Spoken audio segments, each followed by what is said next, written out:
Capítulo 2. Mentira, as armas matam. O primeiro assassinato documentado da história foi o de Abel, morto pelo irmão Caim. A humanidade tinha então 4 pessoas e uma delas já resolveu tirar a vida da outra. Narrativas bíblicas à parte, desde que o homem começou a registrar sua história, esses apontamentos incluem aquilo que chamamos hoje de homicídio, o ato de dar fim à vida de uma outra pessoa. As leis modernas diferenciam o homicídio intencional, muitas vezes chamado de doloso, do não intencional, conhecido como culposo. Mas uma coisa é certa em qualquer lei, de qualquer país. Para que se configure um homicídio, é necessário que haja uma ou mais pessoas agindo nesse sentido. No Brasil de hoje, pelo menos sob a ótica da mídia, isso não é mais verdade. Aqui já virou lugar comum dizer que as armas matam, como se não houvesse uma pessoa por trás de cada uma das pistolas, revólveres, espingardas e fuzis que são usadas para causar parte das 60 mil mortes criminosas que o Brasil produz todos os anos. Uma outra parte considerável dessas mortes são decorrentes do uso de facas, bastões, pedras, carros e substâncias químicas que, nas mãos de alguém com a devida intenção, tornam-se tão letais quanto a mais poderosa das armas de fogo. Aliás, quando se trata de crimes de oportunidade, ou seja, aqueles que acontecem no calor da discussão, as armas mais usadas para matar não são as de fogo, e sim as que estiverem à disposição: facas, tesouras, ferramentas, bastões e outros objetos. De qualquer forma, a verdade incontestável é que nenhuma arma de nenhum tipo mata por si só. Infelizmente, vivemos numa época em que as responsabilidades individuais estão cada vez mais sendo transferidas para entes desprovidas da capacidade de agir. Coisas como essas são muito comuns de se ouvir ou ler. Ele está com câncer nos pulmões? A culpa é do fabricante de cigarros. Ela teve um ataque cardíaco por excesso de colesterol no sangue? A culpa é das redes de lanchonetes. Fulano bateu em alguém por causa de uma discussão de trânsito? A culpa é da infância difícil que teve. Cicrano está endividado com o cheque especial e o cartão de crédito estourados? A culpa é do banco que ofereceu crédito fácil. Beltrano atirou e matou alguém? A culpa é da arma. A escolha de fumar, de comer gordura, de agredir, de gastar mais do que se ganha ou de puxar o gatilho é individual e de responsabilidade intransferível. Quando tentamos nos livrar de nossas responsabilidades, agimos como crianças e voltamos ao ciclo vicioso de nos colocarmos sob a tutela do Estado Pai, aquele mesmo que não tem o menor interesse em nosso bem-estar, mas sim em nos controlar. Cidadãos que fazem acontecer, que deixam uma marca positiva ao seu redor, são aqueles que assumem as consequências de seus atos e a responsabilidade por suas escolhas. Há uma frase muito famosa usada com frequência pelo pessoal da NRA, que não poderia ser mais verdadeira: armas não matam pessoas, pessoas matam pessoas. Mas não é assim que a mídia vê. As notícias atingem tal ponto de irracionalidade que chegam a ser cômicas. Veja algumas manchetes de portais de notícias brasileiros. Garotos teriam achado na rua a arma que matou o menino. 2 jovens são mortos por arma de fogo em Teresina. Noite de sábado com 2 mortos e 1 ferido por arma de fogo. Homem morre e outro fica ferido após carro passar atirando em Bento Ribeiro, zona norte do Rio. Carro passar atirando. Carro passa atirando em bairro e 1 homem é ferido. Armas que matam sozinhas e carros que passam atirando, é esse o nível da cobertura jornalística que temos hoje no Brasil. O destaque é sempre dado à arma de fogo, como se a criminalidade não tivesse mais nenhuma outra causa. Como veremos, existem muitos exemplos de países onde grande parte da população possui e carrega armas de fogo e que tem índices de criminalidade muito baixos. O Estado e a mídia prestariam um serviço minimamente útil se apontassem os verdadeiros responsáveis pela situação calamitosa em que se encontra a segurança pública brasileira. Leis frouxas, força policial enfraquecida, sistema judiciário cheio de brechas, presídios abarrotados e pouco seguros e a leniência na aplicação das leis. Um misto de fatores que na boca das pessoas ganha uma definição de uma só palavra, um sentimento bem comum entre os brasileiros: impunidade. Não bastasse toda a histeria com que a mídia e as organizações não governamentais se posicionam contra as armas, há ainda o fato de que todos os programas desarmamentistas já implementados no Brasil ou em qualquer outro lugar do mundo utilizam o mesmo modo de operação e a mesma lógica, ou melhor dizendo, falta de lógica: desarmar os cidadãos de bem para evitar que sejam cometidos crimes com armas de fogo. Ora, se já chegamos à conclusão de que são as pessoas que matam, são elas que decidem quando e contra que vão usar as suas armas, quem vão usar suas armas, não há nada mais idiota do que privar justamente as pessoas de bem deste recurso tão valioso à preservação da vida. Afinal de contas, Ao pedir que as pessoas entreguem suas armas, o governo certamente não receberá a adesão dos bandidos e criminosos, dos assaltantes e homicidas, dos membros de gangues e grupos de extermínio, dos integrantes do PCC e do Comando Vermelho, dos sequestradores e estupradores, ou seja, de nenhum daqueles que são os principais responsáveis pelas mortes violentas nas cidades brasileiras. Os únicos que costumam responder a esses apelos irresponsáveis são justamente os cidadãos ordeiros, que possuem uma arma em casa para sua própria defesa, e que depois de entregá-la ao governo, passarão a fazer parte do grande grupo de brasileiros que não tem nada a fazer no caso de serem atacados por um criminoso, a não ser pedir para Deus que os livre do pior e aguardar pacientemente a chegada sempre atrasada da polícia. Um outro ponto importante para desmascarar a mentira de que as armas matam é justamente a prova da afirmação contrária. As armas, quando usadas por pessoas de bem, são instrumentos para salvar vidas, muitas vezes sem a necessidade de um disparo sequer. Veja o caso da família Oliveira, da zona leste de São Paulo. Lauraci vivia com o marido e a filha e a mãe, uma casa simples da periferia de São Paulo. O marido sempre teve 2 armas em casa, principalmente por ter que ficar longos períodos fora a trabalho, deixando as 2 mulheres e a criança sozinhas. Numa certa tarde, um homem pulou o portão da casa e dirigiu-se à entrada da sala. Ao perceber um barulho, Lauraci correu para a porta para verificar se estava trancada, chegando no momento em que o homem começava a abri-la. Nesse momento, ela tentou fechá-la para fora, mas ele já havia colocado um pé entre a porta e o batente. Ela então gritou: "Mãe, pegue o revólver do Zé aí no armário da cozinha." Ao ouvir essas palavras, o invasor saiu correndo, desistindo do ataque.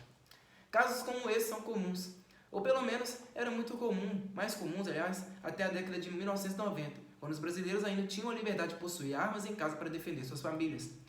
Criminosos buscam sempre os alvos mais fáceis e muitas vezes preferem ser pegos pela polícia a enfrentar uma vítima armada por um simples motivo: a possibilidade de sair vivo com a polícia maior.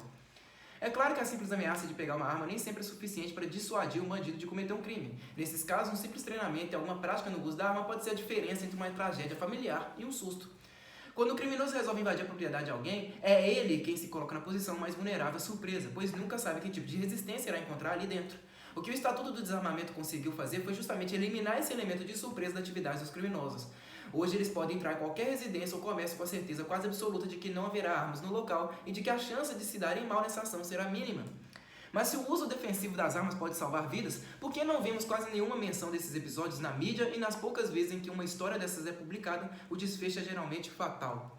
A explicação consiste em 3 fenômenos diferentes e concomitantes. São eles: ideologia da mídia. Como já foi bem explicado no livro Mentiram e Muito Pra Mim, a mídia brasileira é majoritariamente de esquerda. A esquerda, ideologicamente falando, é defensora de políticas de restrição ao armamento e de controle exclusivo da força letal pelo Estado.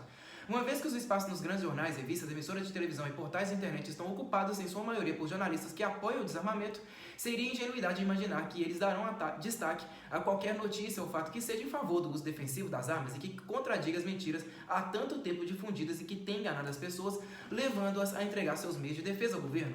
Vale ainda observar que esse domínio ideológico existente na mídia é também presente no sistema educacional brasileiro. O resultado é um público educado desde cedo com as mesmas mentiras que depois serão propagadas pela mídia num efeito cumulativo de afastamento da realidade. 2. Noticiabilidade. Tomaremos emprestado esse termo do excelente livro O Preconceito contra as Armas, de John Locke. O significado do termo é simples: certos fatos têm muito mais chances de chamar a atenção das pessoas do que outros.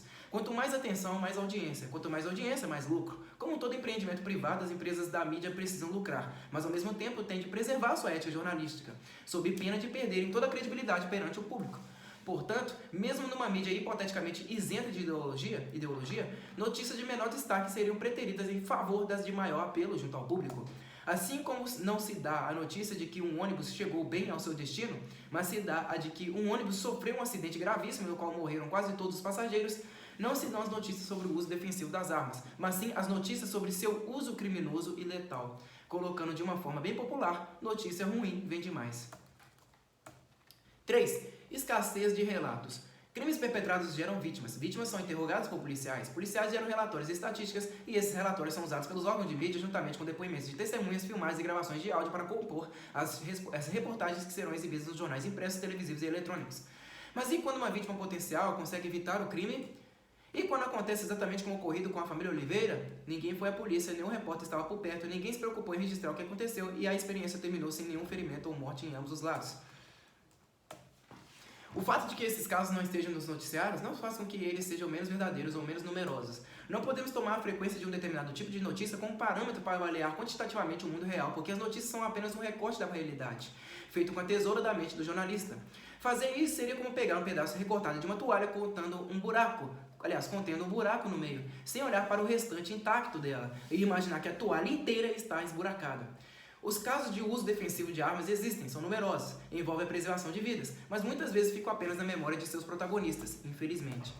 Fica fácil depois dessa análise compreender o porquê de tamanha escassez de informações sobre o uso defensivo das armas e o porquê da difusão generalizada da mentira que dá nome a este capítulo. As pessoas ainda acreditam que as armas matam, simplesmente porque nunca lhes foi mostrado que as armas salvam vidas. Para terminar esse capítulo, vi a calhar uma comparação metafórica para deixar bem claro o papel das armas na sociedade. Pense nos medicamentos que você toma quando está doente. Se você já leu a bula de algum remédio, por mais simples que seja, deve ter se deparado com uma lista enorme de efeitos colaterais que podem acontecer durante o tratamento. Muitas vezes os efeitos colaterais são piores do que a doença que motivou o uso daquele remédio. O que faz com que as pessoas ignorem aqueles efeitos terríveis e façam uso do medicamento de qualquer maneira? Ora, é claro que há a relação entre o benefício do medicamento e as chances de efeitos colaterais. Se a bula dissesse que a pessoa tem 50% de chance de sofrer um efeito colateral terrível, ela simplesmente desistiria de usar aquela substância.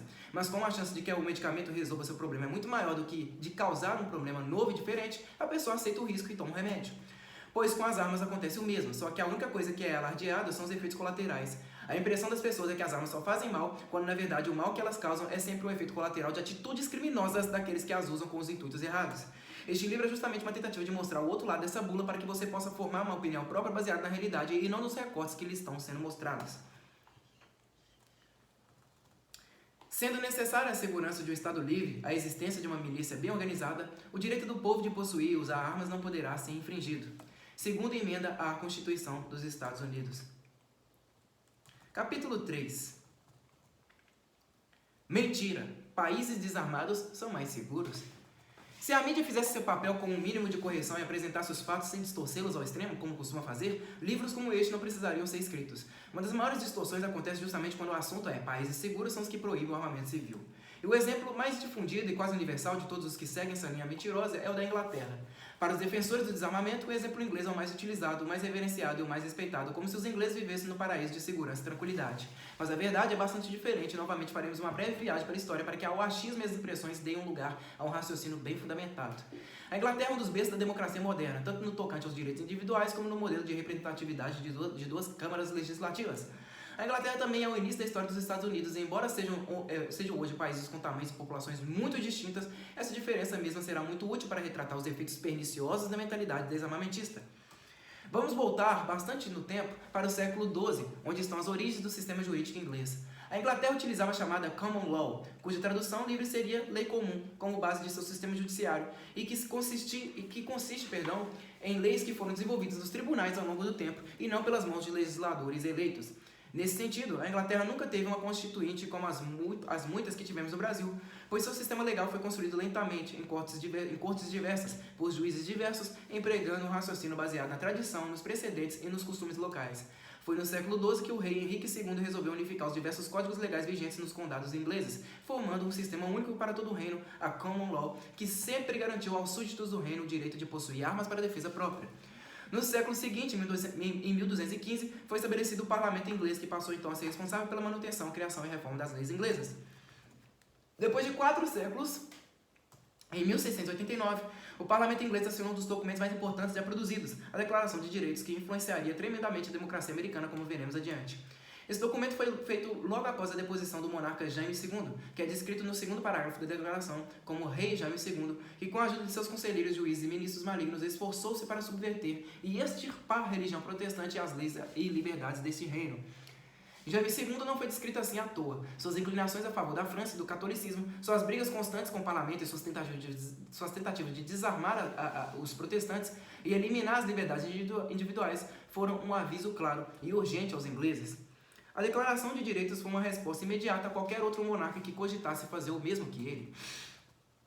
O conteúdo da declaração, também chamada de Carta de Direitos, inclui diversos limites para o poder do rei, impedindo-o, por exemplo, de suspender leis e de manter um exército próprio sem autorização do parlamento. Além disso, a carta diz claramente que os súditos que são protestantes podem ter armas para sua defesa, adequadas à sua condição, conforme permitido pela lei. Depois da declaração, a tradição jurídica inglesa cresceu e grandes juristas surgiram no cenário nacional. Um deles foi Sir William Blackstone. Não pode deixar de ser mencionado, pois teve grande influência na democracia americana e na defesa do direito civil ao armamento. Blackstone, que viveu no século XVIII, escreveu um tratado de 4 volumes intitulado Comentários sobre as Leis da Inglaterra, disponível até hoje para compra, inclusive em formato eletrônico. Os 4 volumes são 1. Os direitos das pessoas, 2. Os direitos das coisas, 3. Os erros privados e 4. Os erros públicos para ele. Os erros públicos. Para ele, o direito de possuir uma arma era considerado um direito auxiliar, no sentido de que apoiava os direitos naturais de defesa própria e resistência à opressão.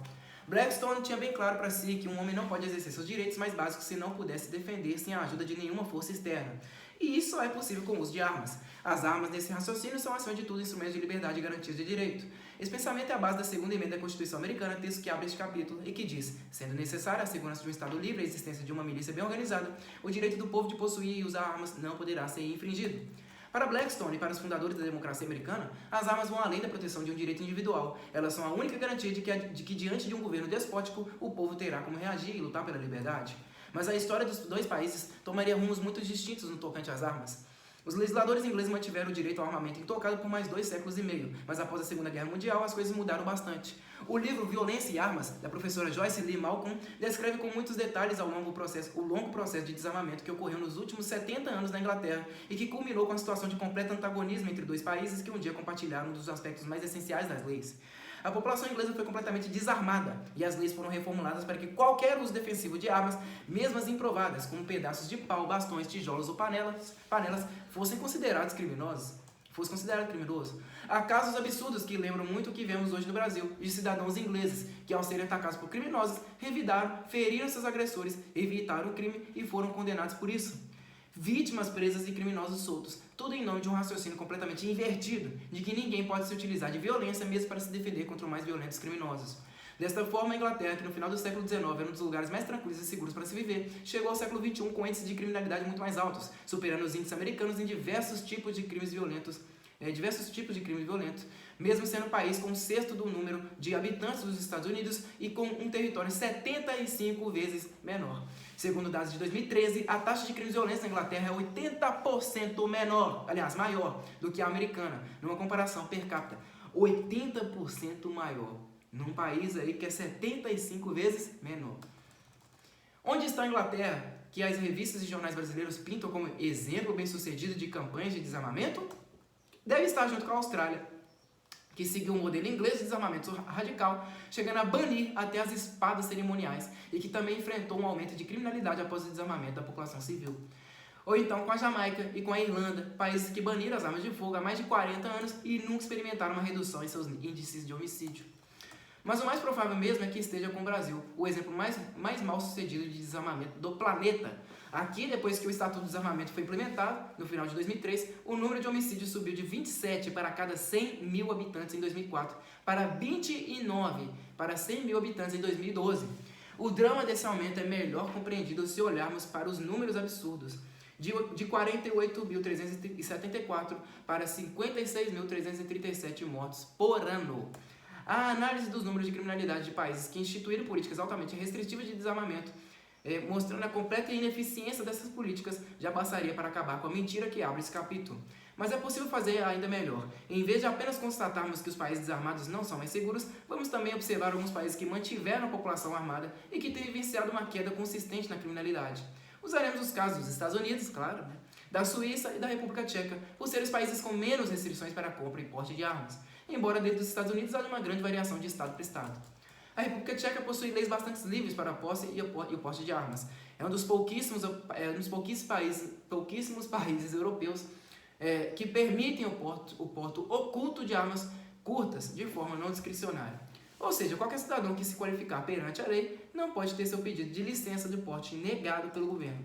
Desde a queda do comunismo e da separação da Tchecoslováquia em 1993, em República Tcheca e a Eslováquia, o número de armas registradas vem crescendo anualmente, chegando hoje a mais de 700 mil armas para uma população de aproximadamente 10 milhões de habitantes, ou seja, uma média de 0,07 armas por habitante. Em relação à criminalidade, a tendência vem sendo de queda em todos os índices de crimes violentos, a ponto de o Escritório de Segurança Diplomática dos Estados Unidos ter classificado a República Tcheca em seu relatório de crime e segurança de 2011 como um país seguro para turistas americanos. Embora o relatório reconheça a incidência de crimes menores, como pequenos roubos e furtos de objetos deixados em automóveis, Os crimes violentos, assaltos à mão armada, assassinato, estupro e latrocínio estão em queda constante nos últimos 20 anos. A lei tcheca também protege o cidadão comum que precisa utilizar sua arma para se defender. Exemplo claro e recente foi o caso de um homem de 63 anos de idade que se defendeu do ataque à faca de 2 jovens irmãos. O homem atirou nos 2 agressores com sua pistola legalizada, matou um deles e feriu o outro, que depois de curado foi condenado e preso. A ação do homem foi classificada como direito de legítima defesa. E o que dizer sobre a Suíça? A informação mais difundida popularmente é que o país não possui exército, pois cada cidadão possui uma arma em casa, o que é apenas parcialmente verdadeiro. O exército suíço existe e é formado por 95% de conscritos ou voluntários, que são organizados em milícias, e por 5% de soldados profissionais, o que corresponde a 147 mil soldados. Aos 19 anos de idade, os garotos têm de se alistar para o serviço militar obrigatório, mantendo-se até os 34 anos de idade como conscritos para oficiais subalternos e até os 52 anos de idade no caso de oficiais superiores.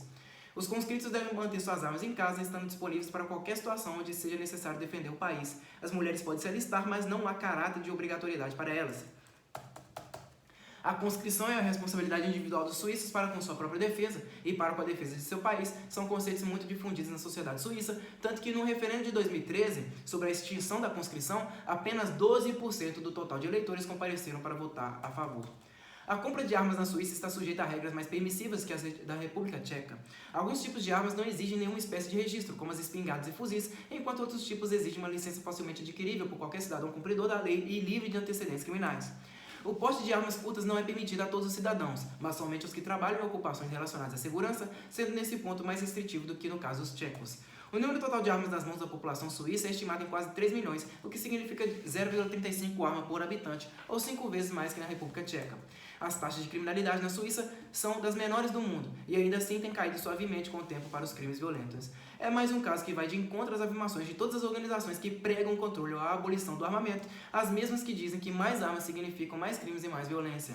E finalmente chegamos ao exemplo da nação mais armada do mundo, com uma estimativa de 300 milhões de armas nas mãos de sua população, ou seja, uma média de uma arma por habitante. Os Estados Unidos não são o país mais seguro do mundo, mas também estão longe de ser um dos mais violentos. Como já vimos anteriormente, a própria Inglaterra supera os Estados Unidos em quantidade de vários tipos de crime, e as taxas de crimes violentos dos Estados Unidos vêm decrescendo cada vez mais, num movimento inversamente proporcional ao número de armas nas mãos da população. Nos últimos 30 anos, todos os estados americanos aprovaram algum tipo de permissão para porte oculto de armas curtas, sendo que 80% deles possuem regras não discricionárias, e 10% dos estados não possuem nenhuma restrição a qualquer tipo de posse ou porte de armas pela população. Estima-se que a cada ano, 10 milhões de novas armas chegam às mãos dos americanos obedientes à lei, e esse número vem se mantendo assim desde 2001. Se as teorias dos defensores do desarmamento estivessem corretas, os índices americanos de criminalidade deveriam estar em alta, piorando a cada ano. A realidade, no entanto, é exatamente o oposto disso. Todos os crimes violentos e contra a propriedade têm apresentado uma queda constante e acentuada no país como um todo.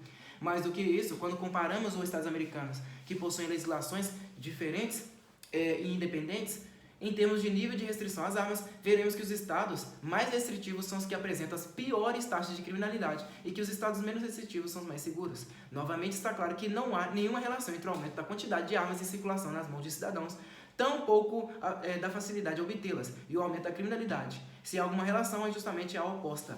Mais armas significam menos crimes. Essa conclusão não vem de reportagens superficiais de jornais ou revistas semanais, mas de estudos sérios e estatisticamente significativos de pesquisadores como David Mustard, Joyce L. Malcolm, John R. Lott Jr. e William M. Landis. A própria ONU, o organismo visceralmente favorável ao desarmamento civil, publicou entre 2011 e 2014 aprofundados relatórios globais sobre os homicídios. Houve, não sem motivos, um quase total silêncio sobre suas conclusões por causa do óbvio. Pela primeira vez na história, ela não só colocou em dúvida a causalidade existente entre a posse de armas e a criminalidade violenta, como afirmou que, adicionalmente, sob uma perspectiva global, a enorme diferença entre as estimativas de proprietários de armas de fogo, centenas de milhões de acordo com estimativas da Small Arms Survey 2007, e o número anual de homicídios, centenas de milhares, indica que a maioria das armas dos cidadãos não é desviada e é possuída para propósitos legítimos.